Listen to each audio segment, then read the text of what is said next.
Okay. I bet I can make that a little more succinct. All right. The first panel that I went to was at 11. It was called "Inclusiveness in Your Fandom, in Your Nerddom." The African American or black cast doing the panel, and I merely use that as a descriptor, not as an offense. It's a descriptor because, yeah, you have to know that they're actually of that class, because then you know, okay, this might go there with the minority stories, and it does. The rap community, two of them are in the rap community, right? So one in the rap, they like it. The lady who's a bodybuilder, she doesn't care for it so much, but she's okay with them being rappers. The third person was more of a blogger person, and they were upset about somebody. I think somebody in the audience brought it up, and then they repeated it. They brought up that in Mortal Kombat 11, which has been advertised on the internet on the Because Science show. It was using woke and using other terms, SJW terms, as though the pejorative becomes they're going to reinvent it, put it in there, and it was like that didn't work, and the reason it doesn't work is because and the other slavery stuff that happened to the subplot, that's not the thing that didn't work. The woke didn't work because the alt right loves that. They think it's like a word that, yeah.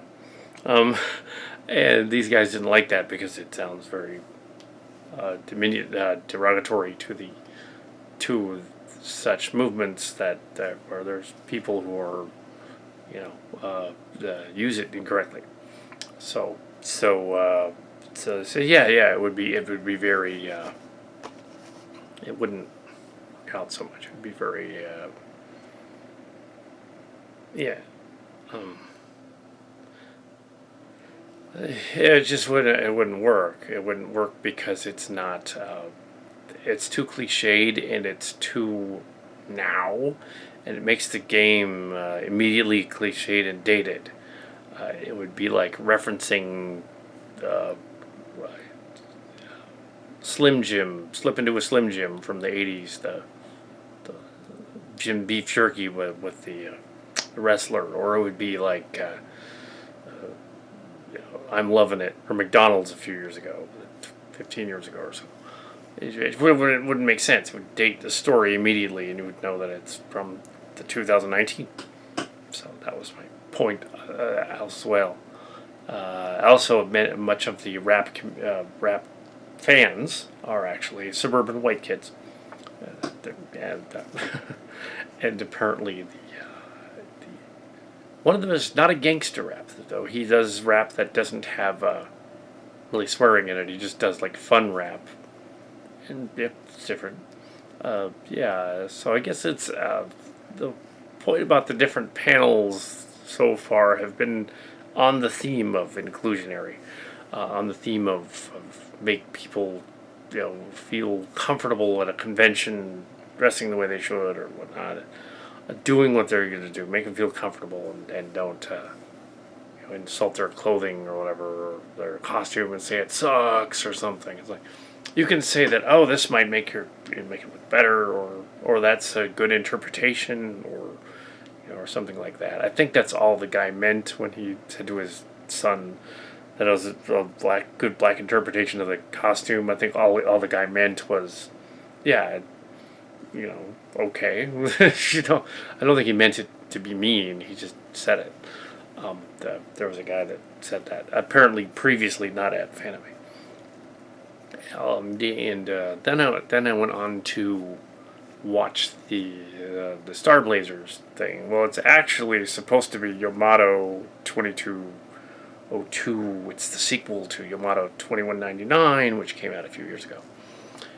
It's sort of the Comet Empire, the reboot of that. You can look at all the Star Blazers timeline up and whatnot and see what that is, and the Yamato timeline was the original manga that an anime that was the precursor to, in many ways, to all of them. It was the original Yamato stuff, the original Star Blazers, was shown way back in the 70s and early 80s, before Robotech, or Macross, which became Robotech. So you can look all that up. I won't go into the details of what all that is, but it was okay. It was a sort of a reboot. It was fine. I mean, I sat there for an hour, and watched it, hour and 20 minutes or something. That was the whole thing. I think that was the whole thing. I might have missed one episode.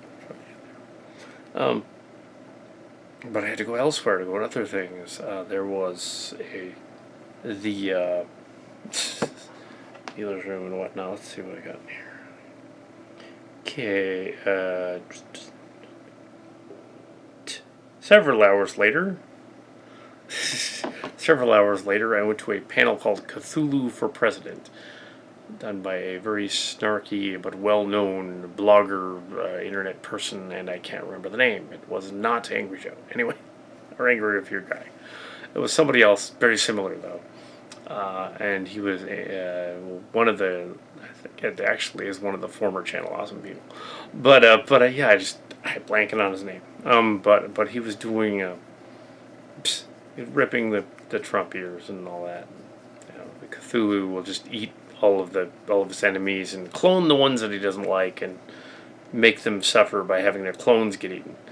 And of course, Cthulhu would like abortion because then he could eat more infants. Because Cthulhu's a big sea monster thing, kind of a big squid thing, shapeshifter tentacle thing. It's in the Mountain of Madness and other books I probably had to read in school. The Thing, John Carpenter's The Thing, was loosely based on the Mountains of Madness. And also, to an extent, Biohazard, which became Resident Evil.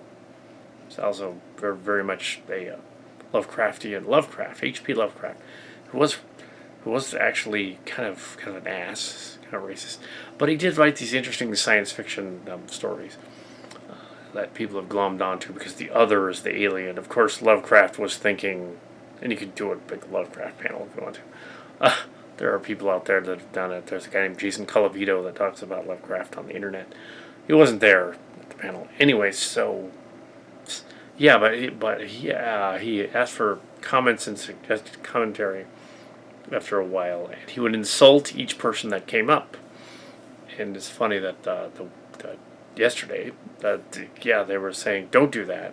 But what if the panelist is being literally a douche on purpose, or a jerk and whatever? Some of these people got back into line. They're in the back of the line, and I had the shirt on and the hat because I'd taken off the cat outfit, and it just so happens that black shirt and the lanyard is identical to the runner people that are supposed to do the kind of monitoring the room. I wasn't intending to be that, but some of the people were upset. They were coming up to the back of the line thinking I was one of the. Oh, I'm not staff. But yeah, chill out. No, I'm not on staff. It's okay. Yeah, he's just snarky. He's just obnoxious on purpose. He's playing a bad guy. He totally was, and yeah. But yeah, after the we go back a little bit, backtrack to the there's a scene on there. I think I've kind of explained it pretty much though. What do you do about a con person that says something really, really strange? I don't know. I guess you can't be mean to him. I don't know, but there was this one con guy, who came up to you, and I didn't realize it at the moment that he said it, but he was asking me to get a hold of the voice actor who does Teddy Ruxpin, because I had the Teddy Ruxpin, and so that he could appear at a convention and meet this guy. The guy was a little funny in the head, and I'm just a fan. I don't really have, I wasn't mean. I said, I don't have connections. I just have a toy with me, and I'm in a costume and playing a character, cosplaying. So you're cosplaying. Kind of didn't get it. I don't know Bill Benson. I don't even know if that guy's still alive. Bentel. I know the guy who created Teddy Ruxpin died, but I don't know about the voice actor. He'd be probably in his 70s by now. No, that's odd. Of course, Teddy Ruxpin, the character in the sketch there, remarks that he's special, but not in a special way. But yeah, I don't know. Um, so then we go on to the next panel where there are con stories and three snarky guys. The fourth of which shows up late with a lizard head, top of it like a lizard mask, which he's pulled up. It's not really a lizard. Um, uh, Under his human mask. And yeah, so he's out there doing his thing, and fans are coming up and asking about their con stories, and one of the people in one of the people in the room was upset that at one point he had a girlfriend he's trying to impress, a girl he's trying to impress, taking her to a convention. He'd watched all of Ranma 1, 2. I've only seen like 2 episodes of that. I don't know anything about it. Yeah, it has cute manga girls in it. They all do. Other than that, I couldn't say. There's a robot in there somewhere, so that's cool. Robot, but but I keep thinking of Gundam when I think of it, so I don't think it's the same thing. Actually, but what is odd is that I watched the entire first series of Tenchi Muyo at one point, which is a soap opera fantasy uh, uh, that they still know about to this day. It's now considered a classic, which is weird. Um, and it's the one where or his little rabbit friend is a spaceship, turns into a living ship, runs around spaceship.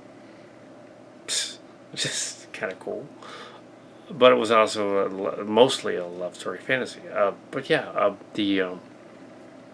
so needless to say, this guy's girlfriend eventually ran off with a guy who thought he was his friend at LionCon. Remember LionCon 2013? I reported on that on the Kal Kat show. Yeah, 2013. He was there. Some of these guys were at the LionCon. And that was the year after the 2012 thing, and nobody talked about it. That was the year that even Baycon was kind of sucked. It wasn't very good. 24. It was kind of yeah. They moved in 2015, so yeah, there was some interesting stuff there, but they didn't address the other stuff. I think that was it the David Weber one, or was that 2014 with David Weber? That was at least a little more interesting. And then there was the final one. I think it was 2015. Yeah, that was Baycon. They moved up north. My con story was the Ghostbuster story. I already told you about that. Where I did a panel. I was on a panel. My first panel. Haven't been on one again since then. But anyway, so Ghost Hunters panel that the moderator didn't show up. He's probably busy drinking somewhere. But yeah, they mentioned that too. People drinking at Fanime and sneaking and drinking. One of the con stories was that one of the last time they did this panel, which was at Con Stories last year, there was a drunk guy in the panel. It was all, I remember that.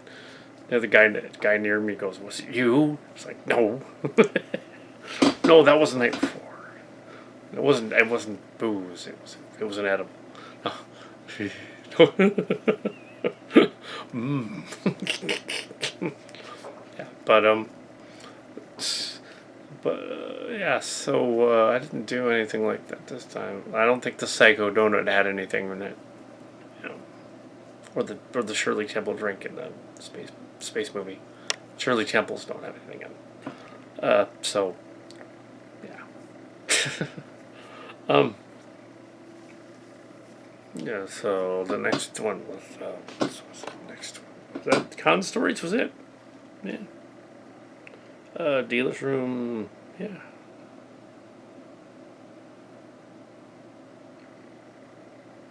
Yeah. 5 p.m. The stuff dealer's room looked like there were up to 20,000 people toward the end there. A lot of them. This is day 2. The other version of this day 2 you're going to find in there, it's like badly. The frame rates, yeah. I was squatting down and looked stupid. Yeah, so yeah, if you. It's like they were pointing out in the tolerance panel and the other one, it's like, if you're really that obsessed over whether their costume doesn't look like a proper Sailor Moon or a proper like Ash Ketchum or something, or proper something else, you probably don't need to comment. You really? You need to? Just to prove you're right? No, you don't need to. The hair's the wrong color. That sword would be the wrong color. Like, don't do that. No, don't do that. Oh, apparently, some of the people are pointing out some of these cons that oh yeah, that character wouldn't look like that because you're not busty enough, or reversed, she's too busty and you wouldn't be. Yeah, you're flat. That's messed up. It's like body shaming. Yeah, so it's like no, just if you clever interpretation of the costume or something, or be nice. Yeah, I realize they're socially awkward. They're not going to be, thinking and stuff. And yeah, if you go to a snarky panel called Cthulhu for President, be prepared to have the guy ripping everybody, because he's obviously an insult comic. It's not cool, but that's kind of what you went into the panel for, to be insulted. I would have asked him about Lovecraft's racism, but it was funny when somebody brought up his arch rival and the Cthulhu's arch rival. He got all upset because he was obviously acting. But yeah, was it like Pasteur, I think, or something like that? She really didn't like Louis Pasteur for some reason. I guess, yeah. It's little strange. But the Star Blazers thing was, Yamato thing was kind of strange. They added the spiritual protoculture thing in there. It's kind of from Robotech. It's odd. Yeah, so it was for Macross. There's Macross. Yeah. Yeah, if I did a panel, it would be on the influence of Transformers, pop culture, the whole lineage of the series, including the Japanese ones. I would address the Japanese ones as well. Because there were Japanese spin-offs of it. In fact, it started as Diaclone over there. I would touch on Robotech and Macross a little bit, and it would open the floor for discussion through the whole thing. It'd be very, very, very, yeah, make it serious. I would be very, very informal. People would ask about stuff, and I don't know. Yeah, there would inevitably be some smart aleck in the audience that would be all, so in that episode of that story where the robot was doing that, there was a spaceship, and he's like, what did you think of the color of Rick Hunter's hair or something? And it was waving the wrong way, and thinking, I didn't notice. So I was like, I feel like, notice that. No, if somebody said, remember the photons, remember to turn off those photons, then I would laugh. Be all like, yeah, that was a funny scene. That was a New Generation, Mass Climate Masopita. Although in the Japanese one, it says turn off your engines. So they kept, Masek messed it up. He got stuff wrong. It was like, guys.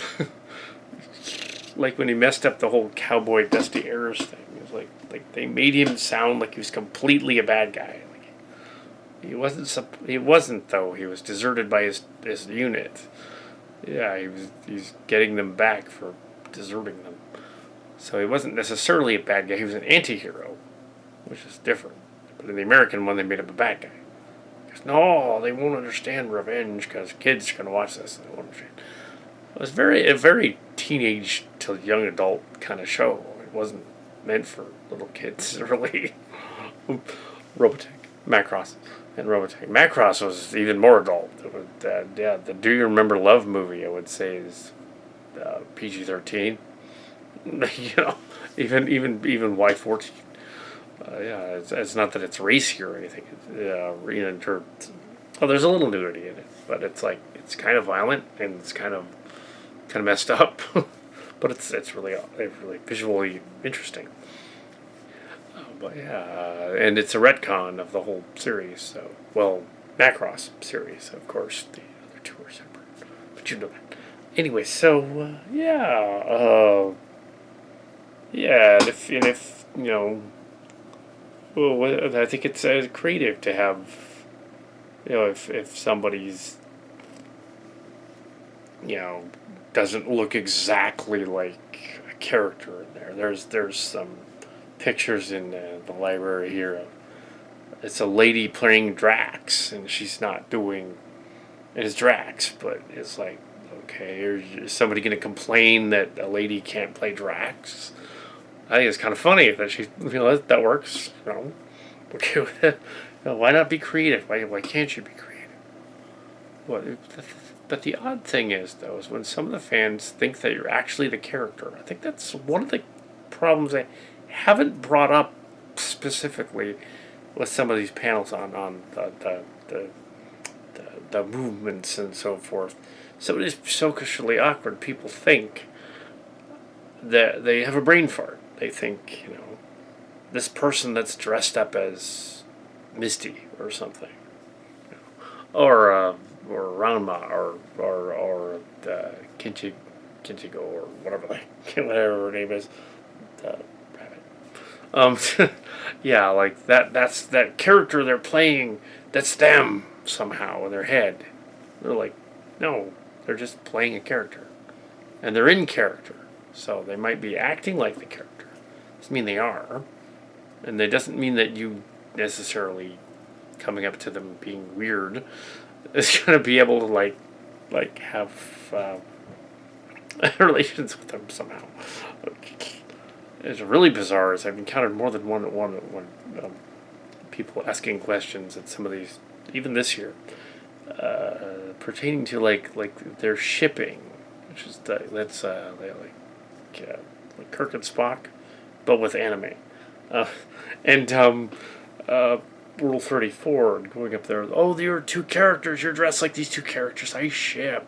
Not just dudes saying this. Girls saying this. It's not just inclusive of guys, because there are actually more girls at this convention than guys. There's actually a little bit more. It's not 50-50. It's maybe 60-40. Well, maybe not that high. 65-45. It's more girls than guys. So there are nerd girls. Lots of them. And and even they are like asking weird questions like yeah, can your characters pretend like my shipping story you haven't read? Well, no, because I have no idea. They should say that. They should say, no, I don't know your story. I can't really imitate it. If it's gross, I'm not going to do it. It's like, ew.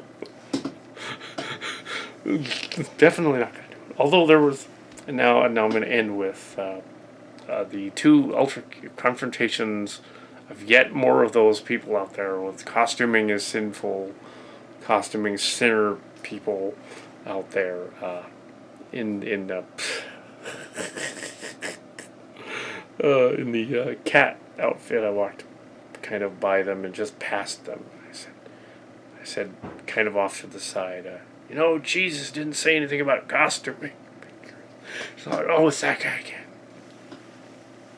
And later on, there was a guy in the one of them had gone into the convention. He was walking around with a sinner sign, and the cat dude come out of the Star Blazer movie. It was around that time, and around the time of that Teddy Ruxpin thing with the the other guy who wanted to know about the Teddy Ruxpin voice actor. I don't know him. Anyway, so this other guy, that's when I went upstairs after the Teddy Ruxpin voice actor guy. It's a little bit flummoxed at what he was talking about. And then there's the center guy right there at the top of the stairs. And I was like, sir, did you get rejected by a cat girl? I bet that's why you're doing this. You have to pick a bunny girl. To which point a bunny girl, right roughly over here somewhere, starts going, not me.